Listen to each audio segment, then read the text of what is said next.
Hey friends, are you interested in having a spiritual awakening? It sure seems today like everybody and their uncle wants to have one. Well, I'm all for it.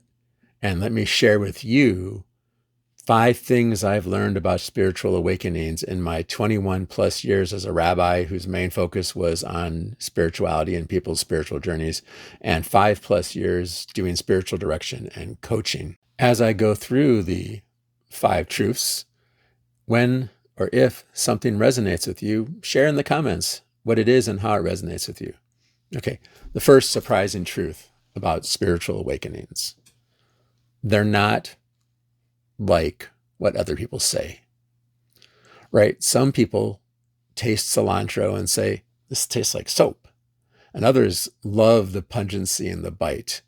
Everyone's experience will be different. And that's all right.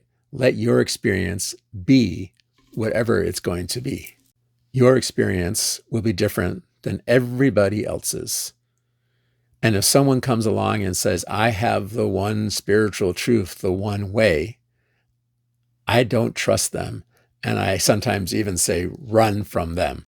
At the very least, pay them no mind and just nod politely if you can't get out of the conversation. 2 and 3 go together, because not only are spiritual awakenings and spiritual journeys different in form, they're going to differ in how long they take and how much work they take. So 2 is how long and 3 is how much work they take. For some people, it's going to happen like overnight, it will seem. And other people will spend months and months and months, maybe years, doing the meditation, the journaling, the yoga, the chanting, whatever it is. And for some people, it will be seeing one amazing natural phenomenon like the Northern Lights will open things up for them in this beautiful moment of spiritual clarity. And others, again, it's going to take repetition and changing the neural pathways and attuning your spirit. So obviously it'd be nice to have a fast spiritual awakening, but it's going to take as long as it takes. And related to that, no one is ever done. No one is ever fully awakened. No one has ever reached a point where they have to no longer do the work.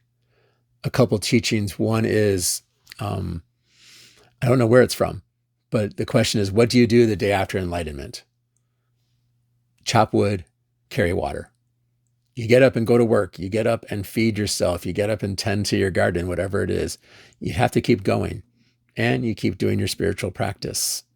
Rav Kook, a very holy and mystical rabbi in pre-state Israel, he taught us, don't just do the meditations and go up to the heavenly castles and stay there.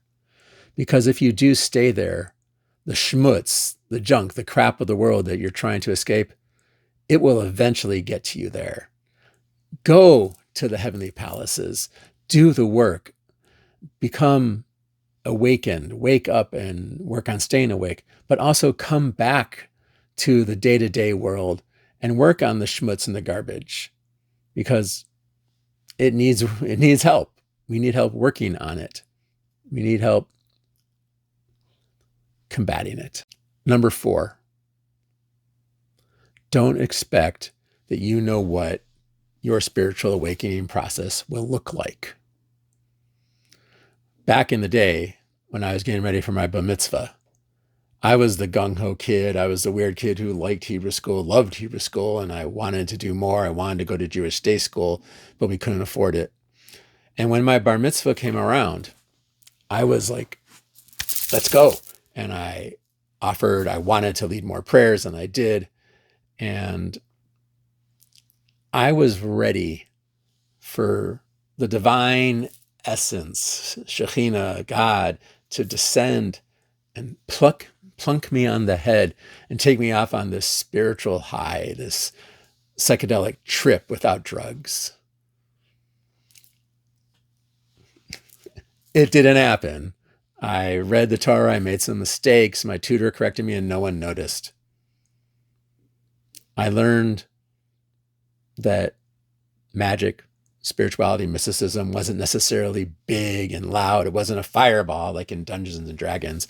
I was already reading comic books and playing role-playing games like D&D. I learned it was small and quiet, more humble. You don't know what it's going to look like.